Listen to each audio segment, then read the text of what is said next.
Welcome to this new module of our HEFLO onboarding course. In this video, you'll learn how to archive a process, a useful feature to manage outdated workflows without deleting them permanently.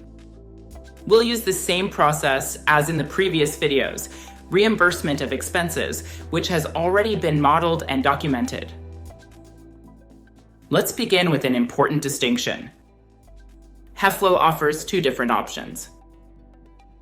Archiving removes the process from the active environment, but keeps it safely stored. You can restore it at any time.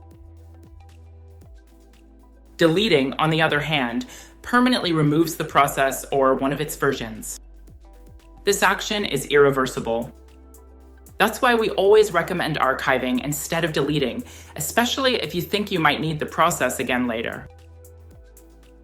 In this part, we're going to show you how to archive and restore a process in HEFLO so you can keep your workspace organized while preserving important process versions. To archive our process, we go to the process editor and open the reimbursement of expenses process.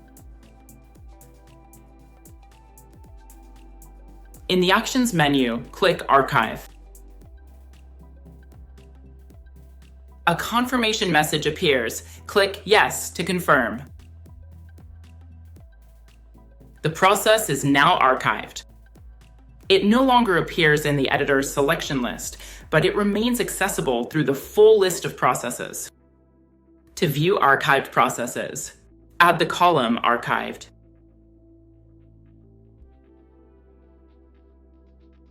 Then activate the option Show Archived. From this list, you can restore any archived process by opening it and clicking Restore.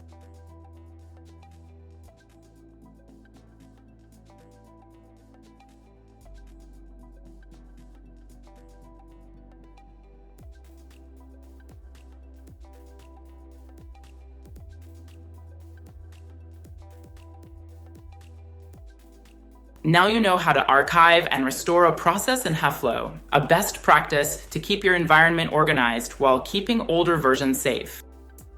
Thank you for watching this video. See you in the next one.